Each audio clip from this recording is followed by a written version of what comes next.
Ikawalong Kabanata. Kasang-ayon si Saulo sa pagkapatay kay Esteban. Nang araw na iyon, nagsimula ang mahigpit na pag-uusig laban sa iglesia sa Jerusalem.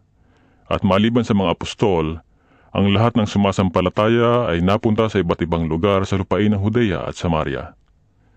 Si Esteban na may inilibing ng mga taong may takot sa Diyos at tinangisan ng gayon na lamang.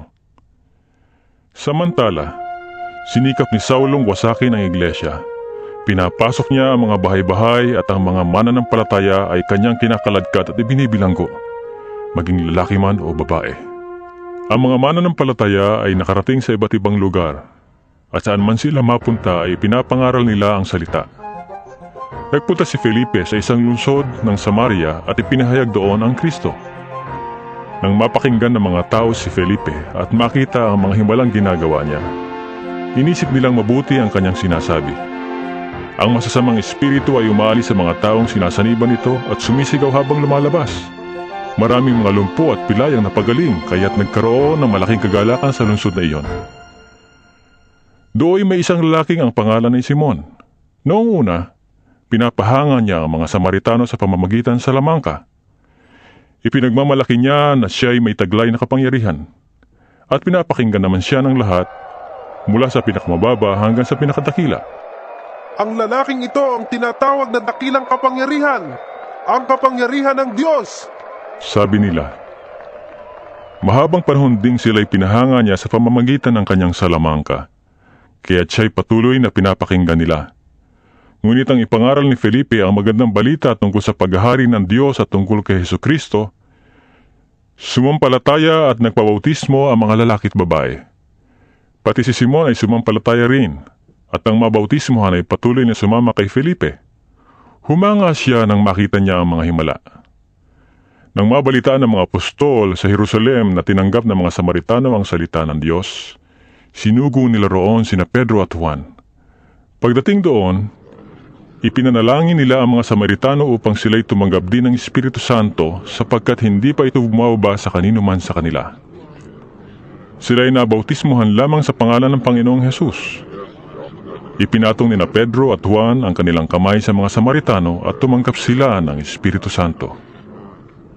Nakita ni Simon na ang Espiritu'y ipinagkakaloob sa pamamagitan ng pagpapatong ng kamay ng mga apostol. Kaya't inilok niya ng salapi sina Pedro at Juan. Bigyan niyo ko ng kapangyarihang ito, upang ang sinamang patungan ko ng kamay ay tumanggap din ng Espiritu Santo. Sabi niya. Sinagot siya ni Pedro. Mapapahama ka, ikaw at ang iyong salapi, sapagkat inakala mong mabibili ng salapi ang kaloob ng Diyos. Wala kang bahagi ni karapatan sa bagay na ito, sapagkat alam ng Diyos na marumi ang puso mo. Pagsisihan mo ang iyong kasamaan at manalangin ka sa Panginoon na naway patawarin ka niya sa masama mong hangarin. Sapagkat nakikita kong inggit na inggit ka at bilanggo ng kasalanan. Idalangin niyo ko sa Panginoon, Sabi ni Simon. para hindi ko sapitin ang alinman sa mga sinabi niyo. Bumalik sa Jerusalem sina Pedro at Juan pagkatapos magpatotoo at mangaral ng salita ng Panginoon sa lungsod ng Samaria. At ipinangaral nila ang magandang balita tungkol kay Kristo sa maraming nayon ng Samaria na kanilang dinaanan.